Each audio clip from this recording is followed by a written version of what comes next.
چشم کار چشم بسیار نیامت است، بسیار نیامت است. سترګې نیامت دی.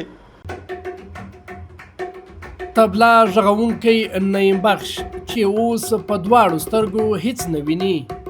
نعیم بخش په یوې افغان هنرمندې کورنۍ کې زیږېدلی او اوس په کوټه کې ژوند کوي. کلونه یې د طبلې او ډول غږولو له لارې روزي ګټله، خو اوس له ستونزو سره مخ دی. د شکر ناروغۍ د دواړو سترګو لید اخیستی، د درملنې وس نه لري او د خپلې کورنۍ د نفقې برابرول هم ورته ورځ تر بلې ګران سوي دي. زه له ډېر پخوا راهیسې هنرمند یم، هم طبله غږوم او هم ډولک. دلته چې راغلی یم ډول غږوم. د یوې مړۍ ډوډۍ، د کور د نفقې او د ژوند د ستونزو د پوره کولو لپاره مې ډول په لاس اخیستی دی. هم ډول غږوم او هم طبله. دلته هم په همدې هنر بوخت یم او همدا کار کوم. خو ناروغۍ د هغه ژوند بدل کړ. نعیم بخش وایي د بېوزلۍ او ګرانۍ له امله ونه توانید چې پر وخت درملنه وکړي او په پایله کې د سترګو لید له لاسه ورکړ. چشمای ما خراب شد. زما سترګې خرابې شوي دي. اوس مې د سترګو لید له لاسه ورکړی او نور هیڅ نشم لیدلی. سترګې مې ډېرې خرابې شوي دي. وینه ترې راغله او ډاکټران وایي چې د سترګو وینه مې توره شوې ده. د بېوزلۍ له امله مې درملنه ونه شوه، ځکه وس مې نه رسېده، پیسې مې نه لرلې. اوس ګراني ډېره شوې ده او هر څه ګران دي. نه د کور لګښتونه پوره کولی شم او نه خپله درملنه کولی شم. گرانی زیاد است، قیمتی زیاد است.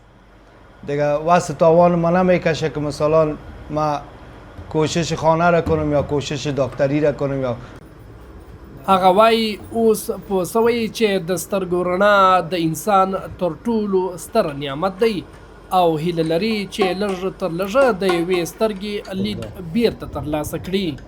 بسیار نعمت است. د سترګو رڼا د الله تعالی لویه لورینه ده. له الله تعالی یوازې دا غواړم چې زما په سترګو کې بیرته رڼا راولي، ځکه دا د هغه له سترو نعمتونو څخه یو نعمت دی. بسیار نعمت خدا سے نمی سترګې. د ناروغۍ ترڅنګ د خپلې کورنۍ راتلونکی هم د نعیم بخش لپاره لویه اندېښنه ده. هغه وایي د بېوزلۍ له امله یې ماشومان له زده کړو پاتې سوي او د ژوند لومړنۍ اړتیاوې هم په سختۍ برابروي.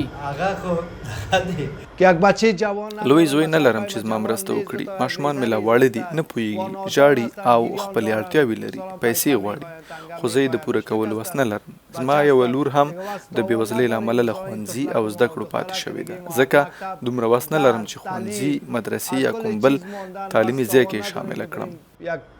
مدرسه یا یک مکتب یا یک جای یک چیز. نعیم بخش چې کلونه یې د خپل هنر له لارې د خلکو محفلونه رنګینول، د خپلې درملنې او د خپلو ماشومانو د راتلونکي لپاره د مرستې په تمه دی. حمیدالله، ستوری شیراني، DW کوټه.